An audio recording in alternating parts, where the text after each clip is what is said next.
All right, guys. Read several chapters in Leviticus today, and really not a whole lot was jumping out at me. It was a lot of the same things that we've already talked about.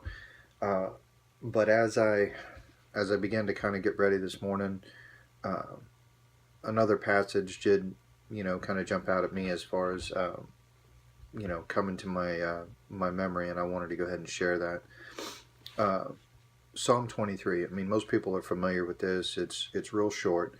The Lord is my shepherd, I shall not want. He maketh me to lie down in green pastures. He leadeth me beside the still waters. He restoreth my soul. He leadeth me in the paths of righteousness for his name's sake. That's important, for his name's sake.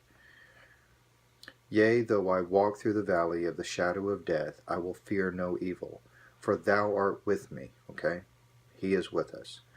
Thy rod and thy staff comfort me. Thou preparest a table before me in the presence of my enemy. Thou anointest my head with oil, my cup runneth over. Surely goodness and mercy shall follow me all the days of my life. I will dwell in the house of the Lord forever. So, very famous psalm. A lot of people really have a tendency to get focused on the part about verse 4. It says, Yea, though I walk through the valley of the shadow of death, I will fear no evil, for thou art with me, thy rod and thy staff comfort me.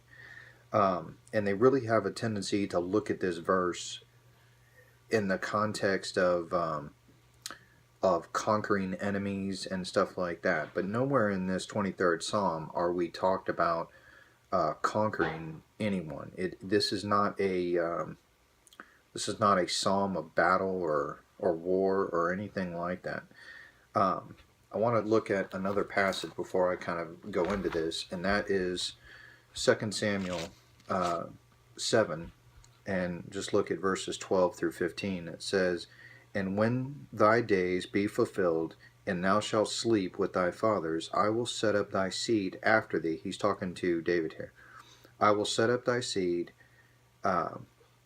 after thee, which shall proceed out of thy bowels, and I will establish his kingdom. Talking about his son's kingdom, and then also by virtue the Messiah's kingdom, because the Messiah came from the line of David.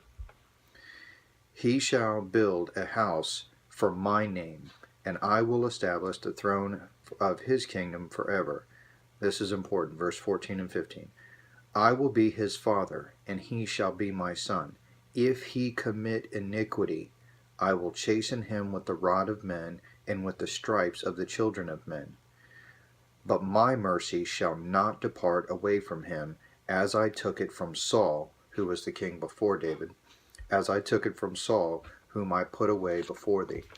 All right, so understand that David wrote the 23rd Psalm, and that it's David who's also being talked about in 2 Samuel. God is talking directly to David. Understand also that David had just seen Saul get put away.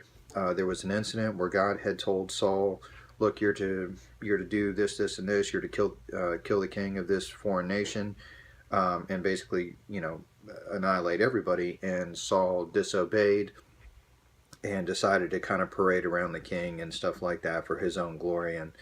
And God told him, okay, well, I remove my anointing from you now.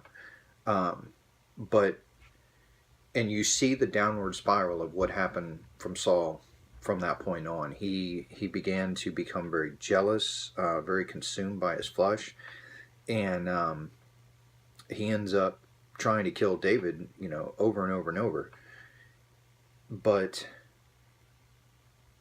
what we see here is God is promising David, I will not remove my anointing from you. Instead, if you do wrong, I will discipline you with the rod of men. Talking about I will use other nations to bring discipline against you. Now, to me, and I think to David, and I think that's the context of Psalm 23, that is an immense comfort.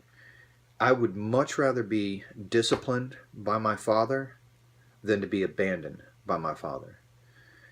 And looking at verse 4, when we look at it, Psalm 23, verse 4, Yea, though I walk through the valley of the shadow of death, I will fear no evil.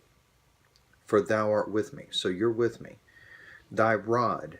All right, now understand we're talking about the context of a shepherd here. Thy rod. All throughout the Old Testament and even numerous places in the New Testament, that rod is referring to a tool of discipline. And thy staff. What staff is he talking about? He's talking about the shepherd's staff. You guys have all seen it, the staff with the hook on the end that they grab the sheep and they pull them back in line and so on and so forth. Thy rod, that discipline tool, and thy staff, a tool used to pull the sheep back in line, back on path, to get them back on track to where they're going.